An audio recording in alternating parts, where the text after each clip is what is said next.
You've spent years pouring your energy into building a career, supporting your family, and holding it all together. But what happens when the job you've depended on disappears, when the company restructures and your role is suddenly gone?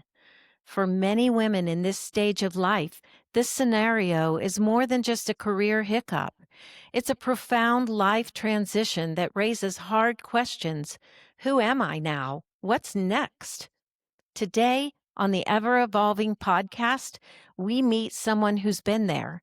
After being downsized from her corporate role, she didn't retreat. She pivoted. Instead of letting the loss define her, she used it as fuel to launch something new, her own consulting business. In this conversation, we'll hear how she moved from uncertainty to clarity, from loss to leadership, and how she's creating a life that's not just about making a living, but about making an impact. If you're navigating your own transition or wondering how to turn a setback into a fresh start, this episode is for you. Hi, ladies. So happy to have you join us again on the Ever Evolving Woman podcast. I hope you enjoyed the episode today, and let's dive right into it. Mindy Bennett, welcome and thank you so much for taking time from your busy schedule to share with us today about your journey. Mindy has launched a successful consulting company, MindyBennettConsulting.com. Mindy, please tell us a bit about your journey. Absolutely. And thank you so much for having me today, Rhonda. I'm just so excited about your podcast and I'm excited to be here. My journey has been that one of transformation. I keep telling everyone I'm in the process of reinventing myself and rediscovering my purpose. And, it was a long journey.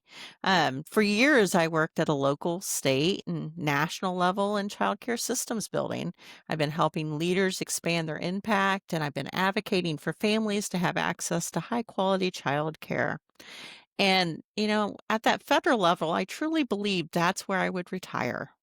But when my position was eliminated, I felt like I hadn't just lost a job, but it was really a part of my identity. Yeah, I first felt the urge to jump into that next thing immediately. I started sending out resumes and calling my networks. I wanted to fix it to, regain some of that control. But before I could move forward, I decided I really had to grieve. I had to rest, and I needed some time to reflect on what I truly wanted in this next chapter of my life. So, one of the most impactful decisions that I made during that time was working with an executive coach. I'd spent years helping others grow in their leadership. I had coached them, but now I needed somebody to help guide me through this transition. And so, through that coaching, I gained some clarity on my values. I rediscovered my strengths because, boy, does this, hit you like a punch in the gut. And then I carved out my vision for the future. I realized that my next step wasn't just about finding another job.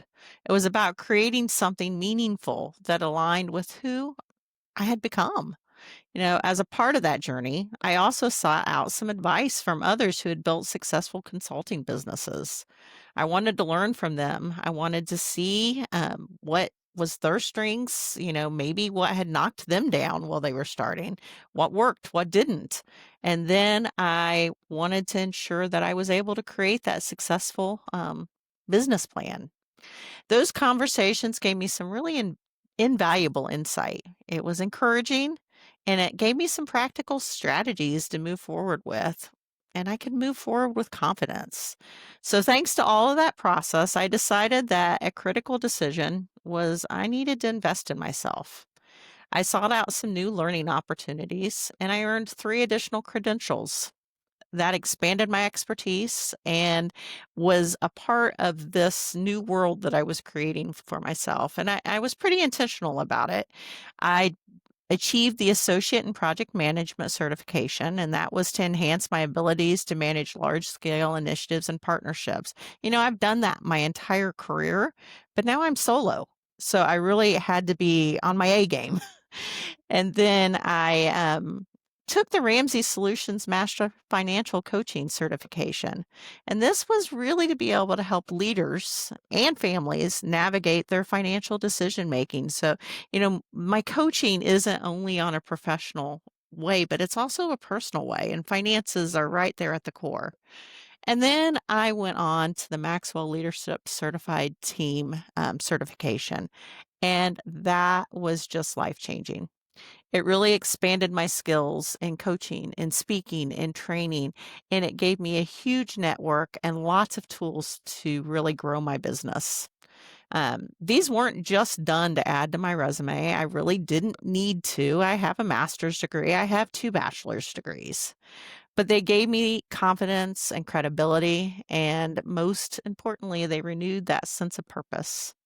So, with this new foundation, I launched Mindy Bennett Consulting, as Rhonda said, and I'm helping childcare systems level leaders help them grow as stronger leaders, secure funding, and build innovative partnerships.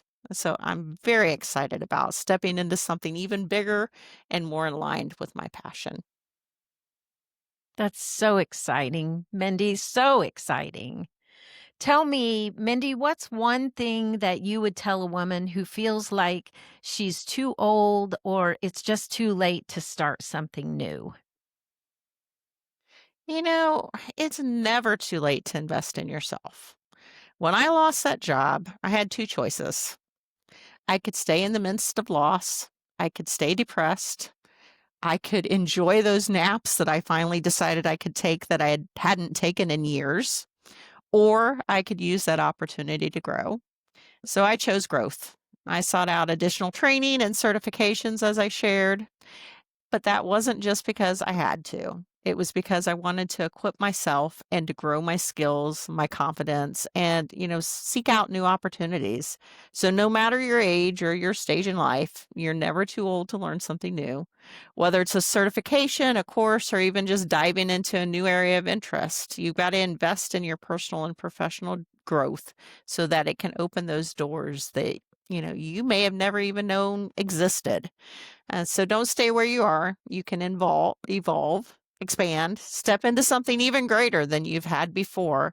And that job loss doesn't have to be the end of the world. I love that. I love that. I always want to be growing. Always, always. Tell me, Mindy, what's a small practical step that someone could take today to start moving towards starting their own consulting business? So here's a simple but a powerful step.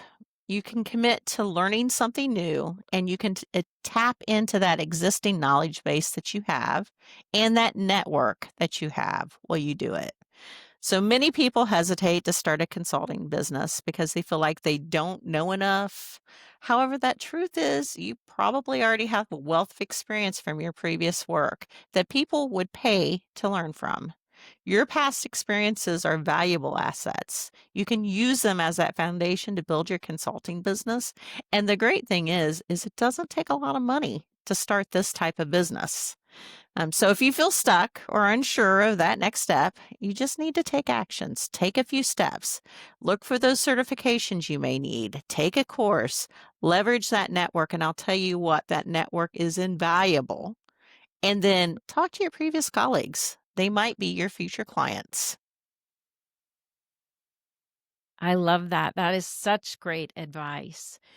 Mindy, before we sign off on this, I would love it if you could share what are your top 3 tips for women who want to begin with something new at this stage of life? You've done such a great job and you've been such a champion for these women. What are your top 3 tips for them?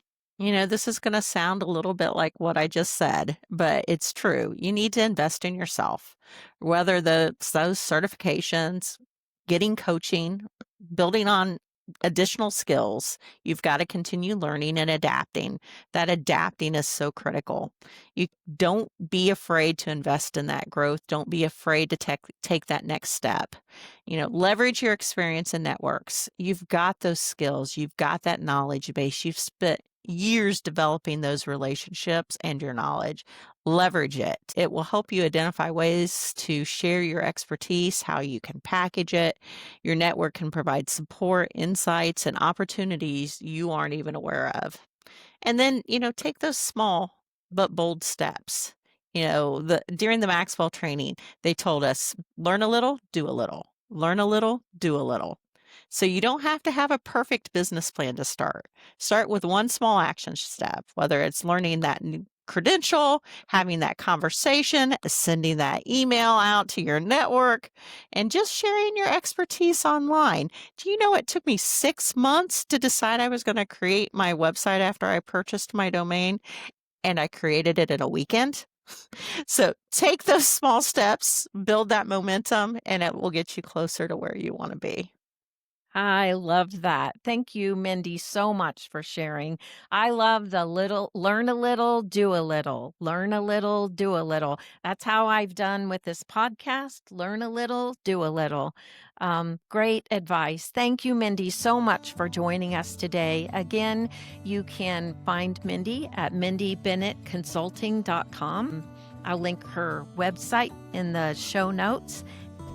Thank you so much for listening to this podcast. If you have a friend who might enjoy it, please share it with them. You can also connect with us on social media at ever.evolving.woman. We're on Facebook, Instagram, and YouTube. This podcast is a space for us to learn from one another and explore topics that we don't always talk about openly. If there's a subject you'd like to hear covered, or if you have a topic you'd like to be a guest on the podcast to discuss, please let us know, and I'll do my best to make it happen. Thanks again for tuning in. I hope your day is filled with God's blessings.